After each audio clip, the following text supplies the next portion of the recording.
Hi, Jaffe Awards team. My name is Khadija Abdullah, and I'm the founder and executive director of Reaching All HIV Positive Muslims in America, better known as Rahma. Rahma is the Arabic word for mercy. With mercy as our guide, we address HIV and AIDS in the American Muslim community through education, advocacy, and empowerment. At the same time, no one is turned away, no matter what they believe in. And most recently, we have expanded our mission to include all faith communities. Since our inception in 2012, Rahma has hit the ground running in faith communities. We've done outreach, sparked conversations, and provided testing.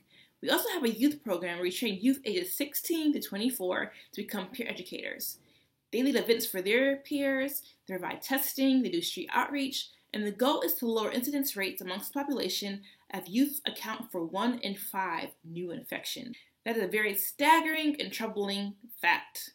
We have support groups, we have a retreat for those who are positive, we have interfaith programs, we have a board of people who are positive that provide us with insight of programs to go after, but most importantly, we're trying to launch the first ever National Faith Communities HIV/AIDS Awareness Day. Rahma's work is crucial because, as you may know, HIV and AIDS is very stigmatized, especially in faith communities, due to judgment, holier-than-thou attitudes, and ignorance. With National Faith Communities HIV/AIDS Awareness Day, we seek to unify all faith communities to come together and address HIV and AIDS stigma and raise awareness and work on creating safe spaces in their communities. I believe Rahma deserves the Jaffe Award because it will enable us to reach faith communities across the nation.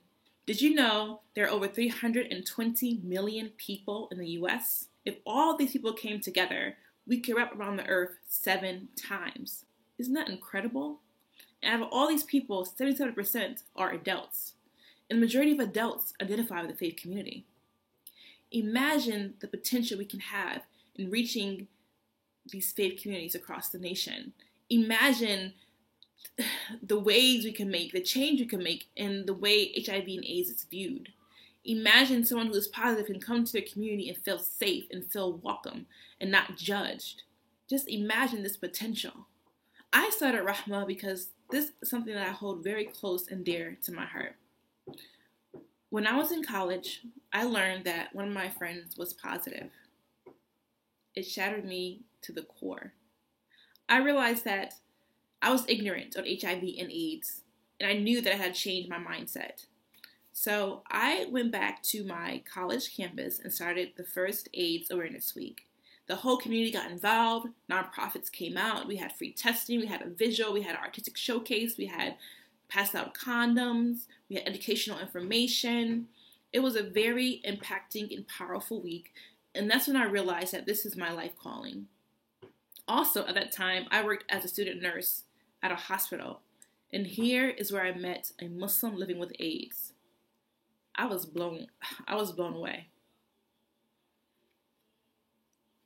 This man, he was distraught. He did not feel welcome in his own faith community. He felt isolated, he felt stigmatized against, and he felt like he would be judged. And this is when I thought about this. This is when I realized that growing up, we didn't talk about HIV, STDs, sexual health. How did we get here? We got here through sex. So why is it so taboo to talk about it? It shouldn't be that way. And this is why Rahma was founded. Because no one should feel like they don't belong. We don't have the right to judge anyone. And we shouldn't judge anyone. It's no one's business how someone became positive. People should be more supportive and understanding and welcoming. Stigma should not exist. This is why I've dedicated my life to having these conversations and tackling the stigmas in our communities. No one should feel like they don't belong.